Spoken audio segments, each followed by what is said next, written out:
Hello बच्चों, आज मैं आप लोगों को क्लास 9th का जो आपके पास चैप्टर नंबर 14 है ना स्टैटिस्टिक, उसके मैं आपको 1 मार्क के कुछ इंपॉर्टेंट क्वेश्चंस कराने वाली हूँ। जैसे कि आपको पता है कि 1 मार्क के क्वेश्चंस आते हैं और इस चैप्टर में से लगभग ऐसे क्वेश्चंस आ जाते हैं कि जो चैप्टर के बीच में उसे होते हैं, या फिर मीन मीडियन मोड, या फिर और जो कंसेप्ट होते हैं आपके पास नॉर्मली रेंज हो गया, मिड वैल्यू हो गया, इनके भी ये वाले क्वेश्चंस आ जाते हैं। तो आज हम इन क्वेश्चंस की प्रैक्टिस करते हैं ताकि एग्जाम में कोई क्वेश्चन आए तो आप उसे ईजिली अटैम्प्ट कर पाएँ। देखिए यहाँ पर क्वेश्चन नंबर 1 से अपना शुरू कर रहे हैं हम। यहाँ कह रहे the marks obtain by 17 student in mathematic test are given below. 17 student के मार्क्स आपको यहाँ पर दे रखे हैं। The range of the data, पहले क्वेश्चन में आपसे रेंज पूछ लिया। सबसे पहली बात तो ना आपको रेंज का फॉर्मूला पता होना चाहिए। तो रेंज का फॉर्मूला हमारे पास होता है highest value minus lowest value. एक एक क्वेश्चन बिल्कुल अच्छे से समझाऊंगी ताकि आप इजीली कर सकें इसको अगर एग्जाम में आता है तो। Highest value minus lowest value. तो जो मार्क्स आपको दे रखे हैं आप क्या करो, उसमें से जो हाईएस्ट है उसे निकाल लो। तो 100 ही हाईएस्ट होगा क्योंकि 100 मार्क्स का ये एग्जाम में लिखा है आउट ऑफ 100, और यहाँ 100 मार्क्स कुछ बच्चों के आए भी हैं। लोएस्ट सबसे कम वाला देख लो अब आपके पास कौन सा है यहाँ पर। तो मुझे यहाँ 46 दिख रहा है क्योंकि 48 भी है 49 भी है, 46 ही दिख रहा है, तो माइनस कर दो। बस ये आपकी यहाँ पर क्या आ जाएगी, रेंज आ जाएगी। क्लियर। नेक्स्ट क्वेश्चन में आपसे कह रहे हैं the class mark of the class 90 to 120। Class mark का मतलब होता है इनके बीच की वैल्यू क्या होगी। तो 90 और 120 के बीच की वैल्यू कैसे निकालोगे, इन दोनों को प्लस करो और 2 से डिवाइड कर दो। तो ये 210 डिवाइडेड बाय 2 हो जाएगा, तो 105 आपका आंसर। क्लियर हुआ सेकेंड क्वेश्चन। चलिए थर्ड क्वेश्चन में आपसे यहाँ पर क्या कह रहे हैं, again the range of the data. फिर से रेंज पूछा। अब आप हाईएस्ट माइनस लोएस्ट डायरेक्ट करके रेंज निकाल सकते हो। फर्स्ट क्वेश्चन में आपने इसका फॉर्मूला जान लिया है कि क्या होता है। तो अगर हम इसमें हाईएस्ट वैल्यू देखें तो 32 दिख रही है मुझे, और लोएस्ट वैल्यू मुझे 6 दिख रही है। तो 32 माइनस का 6 कर दो तो 26 आपका answer. Clear third question. Fourth question में कह रहे हैं a grouped frequency table with class interval of equal size using 250 to 270, 270 not included in this interval. मतलब 270 इसमें इंक्लूड नहीं है, उसे जो 270 to 290 वाला होगा उसमें इंक्लूड करेंगे। ठीक है। As one of the class interval is constructed for the following data. इस डेटा से आपने एक क्लास इंटरवल कंस्ट्रक्ट करके दिखा दिया आपको 250 to 270। आपसे कह रहा है the frequency of the class 3110 minus 330। बताओ इनके बीच की फ्रीक्वेंसी कितनी होगी। आसान है, इनके बीच के नंबर्स गिन लो 3110 से 330 तक, बट 330 को इंक्लूड मत करना। ठीक है। तो देखो अगर हम नंबर देखें तो इसके बीच में जो नंबर्स होंगे हमारे पास 3110 इसमें इंक्लूड होगा एक, तो अगेन एक 3110 है, 320 इसके अंदर आ जाएगा, 319 इसके अंदर आ जाएगा, 318 इसके अंदर आ जाएगा, 330 नहीं आएगा, वो नेक्स्ट वाले के अंदर आएगा। ठीक है। 316 इसके अंदर आएगा। बस तो 1 2 3 4 5 6 आ रहे हैं टोटल, तो इसका आंसर हो जाएगा हमारे पास 6। क्लियर। नेक्स्ट है आपके पास a grouped frequency distribution table with classes of equal size using 63 to 72, 72 included. तो ये इसके अंदर ही इंक्लूड है, मतलब अगली वाली जो इंटरवल होगी वो 73 से शुरू होगी। As one of the class is constructed for the following data. इस डेटा की एक क्लास आपको कंस्ट्रक्ट करके दे दी है। अब आपसे क्या पूछा गया है, the number of classes in the distribution will be. Number of classes आपसे यहाँ पर पूछी गई है कि कितनी निकलेंगी। तो देखो एक ही आपको कंस्ट्रक्ट करके दी थी 63 to 72। अब नंबर ऑफ क्लासेज निकालने का एक फॉर्मूला होता है, वो क्या होता है,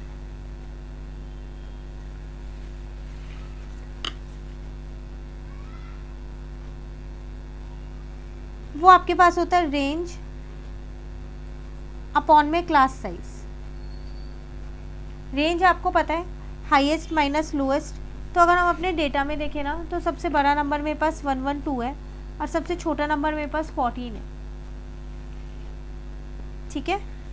और क्लास साइज अगर आप देखो तो क्लास साइज आप निकाल सकते हो 63 से 72 के बीच में 10 का गैप है, क्योंकि 72 को भी इंक्लूड करना है। तो 12 में से 4 जाएगा 8 बचेगा, 10 में से 1 जाएगा 9, 98 डिवाइडेड बाई 10 9.8 है। तो 9.8 में तो आप नहीं बना सकते, तो राउंड फिगर में ले लो। नंबर ऑफ क्लासेस आपकी कितनी कंस्ट्रक्ट हो जाएंगी, 10 कंस्ट्रक्ट हो जाएंगी। क्योंकि पॉइंट के बाद 8 है इसलिए मैंने राउंड ऑफ करके 10 कर दिया। पॉइंट के बाद 2 या 3 होता तो राउंड ऑफ करके हम 9 ही लिख देते हैं। ठीक है, चलिए नेक्स्ट में आपसे कह रहा है in class interval 70 to 85 and 85 to 100 the number 85 is included in. कह रहा है 85 किस में इंक्लूड होगा, 70 to 85 में इंक्लूड होगा या 85 to 100 में इंक्लूड होगा। देखो 85 to 100 में इंक्लूड होगा। क्यों? क्योंकि अगर इसमें इंक्लूड होता ना तो ये 86 से शुरू होती है ना, तो इसका मतलब ये 85 to 100 में इंक्लूड होगा। तो इसका आंसर आ जाएगा ये बी वाला 85 to 100। क्लियर। नेक्स्ट कह रहा है the class mark of a frequency distribution are given as follows. अब आपको यहाँ पर क्लास मार्क दे रखा है। आपसे क्या कह रहा है the class interval corresponding to the class mark 35। आपको क्लास इंटरवल बतानी है। क्लास मार्क मतलब होता है मिड वैल्यू। तो आप देख लो इनके बीच में 10-10 का गैप है। जब इनके बीच में 10-10 का गैप है, जो ये मिड वैल्यूज़ है उनके बीच में, तो इसका मतलब जो क्लास इंटरवल होगी 35 की वो क्या होगी 30 to 40। तभी तो इसका बीच का वैल्यू 35 आएगी, है ना। तो इसका आंसर आ जाएगा मेरे पास 30 to 40। Clear. Next example number 8 में आपसे क्या कह रहे हैं यहाँ पर let m be the mid point and l be the upper class limit of a class in a continuous frequency distribution the lowest class limit of the class. देखो m आपको मिड पॉइंट दे रखा है और l जो है वो आपको अपर लिमिट दे रखी है, लोअर लिमिट बतानी है।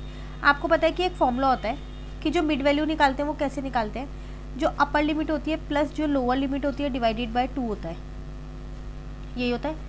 तो m की जगह तो m ही दे रखा है, अपर लिमिट मुझे l दे रखी है, लोअर लिमिट मुझको निकालनी है। तो उसको मैं क्या कर सकती हूँ, यहाँ पर ये l ले लिया मैंने, ये कैपिटल L ले लेती हूँ डिवाइडेड बाय 2। तो ये हो जाएगा 2m, ये l इधर आके माइनस का हो जाएगा इजिकल टू l। तो लोअर लिमिट आ गई मेरे पास 2m माइनस का l। तो इसका आंसर आ जाएगा b। क्लियर। चलिए नेक्स्ट क्वेश्चन पे आते हैं। नेक्स्ट क्वेश्चन में आपसे क्या कह रहे हैं यहाँ पर the width of each of 5 continuous classes in a frequency distribution is 5। कह रहे हैं कंटिन्यूस क्लासेज है तो 5 कंटिन्यूस क्लासेज की विड्थ आपको दे रखी है 5 है and the lower limit of the lowest class is 10। जो सबसे छोटी वाली क्लास है उसकी लोअर लिमिट 10 दे रखी है, the upper limit of the highest class. तो हाईएस्ट क्लास की आपको बतानी है। तो देखो 5 आपको बतानी है तो 10 to 15 हो जाएगी क्योंकि विड्थ आपको 5 दे रखी है, तो 5-5 का ही गैप होगा। नेक्स्ट हो जाएगी 15 to 20, नेक्स्ट हो जाएगी 20 to 25, कंटिन्यूअस है तो इसलिए एक साथ ले लूँ। देन 25 to 30, 4 हो गई, 30 to 35। तो हाईएस्ट वाले की ये वाली उसकी क्या बतानी थी, अपर लिमिट, तो 35 आपका answer. Clear. Next question number 10 में आपसे क्या कह रहे हैं यहाँ पर in a frequency distribution the mid value of the class is 10। एक फ्रीक्वेंसी डिस्ट्रीब्यूशन में मिड वैल्यू आपको 10 दे रखी है and the width of the class is 5, मतलब उनके बीच का जो विड्थ है वो कितनी है 6 है, sorry 6। The lower limit of the class, अब लोअर लिमिट आप बताओ।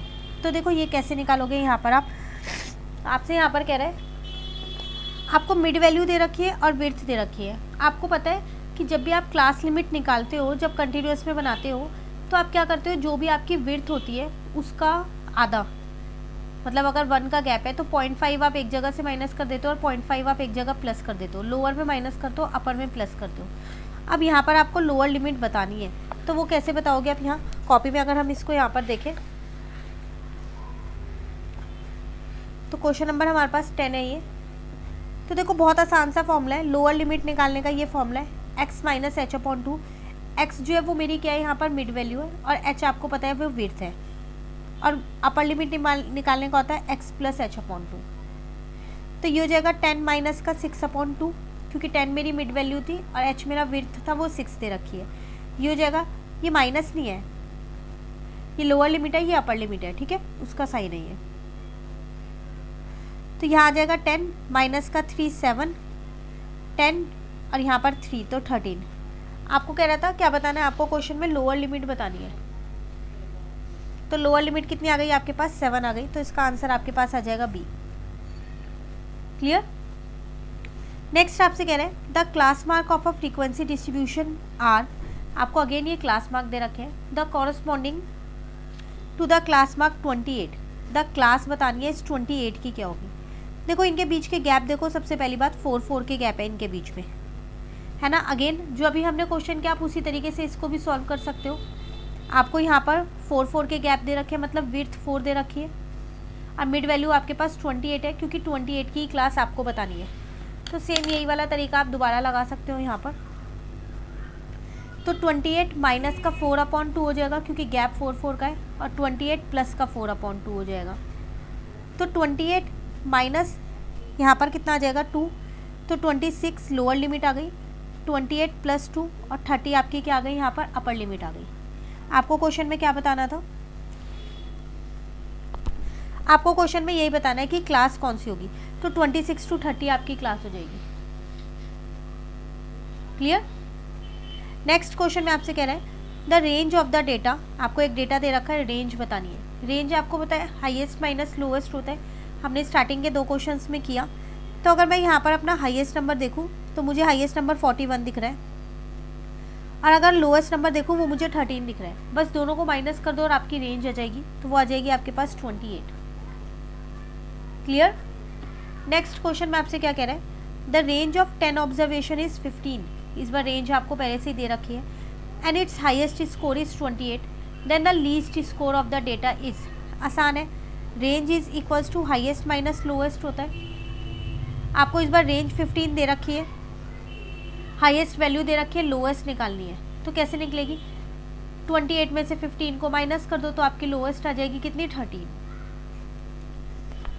सिर्फ रेंज का फॉर्मूला आना चाहिए, वो कुछ भी पूछ सकता है, रेंज भी हाईएस्ट भी लोएस्ट भी, बाकी की 2 चीज़ें देगा और एक चीज़ आपसे पूछेगा। क्लियर। नेक्स्ट में आपसे क्या कह रहा है यहाँ पर the range of the data, एक डेटा दे रखा है, उसकी रेंज फिर दोबारा 9 दे रखी है। Which of the following is true about x, जो ये एक्स है इसके लिए बताओ कौन सी ट्रू होगी। देखो आपको पता है रेंज होता है हाईएस्ट माइनस लोएस्ट, तो अगर मैं यहाँ पर देखूँ अपना, तो मुझे फ़िलहाल के लिए मुझे सबसे बड़ा नंबर जो दिख रहा है वो मुझे 18 दिख रहा है, और जो सबसे छोटा नंबर दिख रहा है वो मुझे 9 दिख रहा है। तो 18 में से 9 को माइनस करूँगी तो मेरी रेंज आ रही है 9, ईजिली आ रही है ना 9। तो इसका मतलब मैं ये कह सकती हूँ कि जो x है वो 9 से छोटा तो होगा नहीं, और 18 से बड़ा नहीं होगा, क्योंकि अगर वो 9 से छोटा होगा तो फिर मेरे को रेंज में वही नंबर लेना पड़ेगा ना, हाईएस्ट माइनस लोएस्ट है ना। मुझे हाईएस्ट नंबर मिल रहा था, लोएस्ट, मैंने माइनस करके देखा क्या ये वही रेंज है जो मुझे क्वेश्चन में गिवन है, बिल्कुल वही रेंज है, क्वेश्चन में भी 9 गिवन है और मेरी भी 9 आ रही है। तो इसका मतलब अब जो यहाँ x की वैल्यू होगी वो 9 से छोटी नहीं हो सकती और 18 से बड़ी नहीं हो सकती, वरना फिर ये वाली डिजिट्स चेंज हो जाएंगी। तो x की वैल्यू जो है वो 9 से क्या होगा आपके पास छोटी नहीं होगी और 18 से बड़ी नहीं होगी, तो इसका आंसर आ जाएगा सी। क्लियर है। चलिए नेक्स्ट पे आते हैं। If the range of the, आपको फिर एक डेटा दे रखा है, उसकी रेंज दे रखी है 34, देन ए इज। अब देखो यहाँ पर ये ए है, अगेन अगर मैं यहाँ पर देखूँ अपनी रेंज देखूँ तो वो मेरे पास हाईएस्ट माइनस लोएस्ट होगी। तो मेरे को इस टाइम पे सबसे बड़ा नंबर वो दिख रहा है 48 दिख रहा है, और सबसे छोटा नंबर मुझे कौन सा दिख रहा है वो मुझे 15 दिख रहा है। तो अगर मैं माइनस करती हूँ तो मेरा आंसर आ रहा है 33, लेकिन मेरी रेंज तो 34 है क्वेश्चन में। इसका मतलब यहाँ पर ए में कोई ना कोई वैल्यू मुझे पुट करनी पड़ेगी ना। तो देखो अगर मैं 48 में से किसको माइनस कर दूँ यहाँ पर, और कोई नंबर अगर हम यहाँ पर लेते हैं उसको माइनस करके देखती हूँ। अगर मैं 14 माइनस करती हूँ तो 34 आ जाएगा, 14 माइनस करूँगी तो आ जाएगा ना, 48 माइनस का 14 करूँगी तो मेरा 34 आ जाएगा, क्योंकि रेंज मुझे 34 दे रखी है। तो एक चांस है ए के मेरे पास कि वो 14 हो सकता है। अब आप सोच रहे होंगे कि हमने लोएस्ट वाले को ही क्यों चेंज किया, हाईएस्ट वाले को क्यों नहीं किया। बिल्कुल सही बात है, आप हाईएस्ट वाले को भी चेंज करके देख लो, लोएस्ट को 15 ही रहने दो। अगर मैं यहाँ 49 लिख दूँ, 49 माइनस 15 कर दूँ, तब भी तो 34 आ सकता है। तो इसका मतलब या तो मेरा ए 14 होगा या फिर मेरा ए कितना होगा 49 होगा। इन दोनों में से कुछ भी हो सकता है ए। उसके बाद दूसरी वैल्यू तो मैं क्वेश्चन से निकाल ही लूँगी यहाँ से और मेरी रेंज 34 आ जाएगी। क्लियर हुआ? तो ये थे आपके पास कुछ क्वेश्चन स्टैटिस्टिक के 1 मार्क के जो इंपॉर्टेंट क्वेश्चंस हैं। इंपॉर्टेंट है सारे ही क्वेश्चंस, बिल्कुल अच्छे से आप इनको कर लीजिएगा। कहीं पर भी आपको दिक्कत लगती है आप मुझसे कमेंट करके पूछ सकते हैं। वीडियो आपको अच्छी लगी आप इसे लाइक ज़रूर करना, फ्रेंड्स के साथ भी इन वीडियोज़ को ज़रूर शेयर कीजिएगा। Thank you.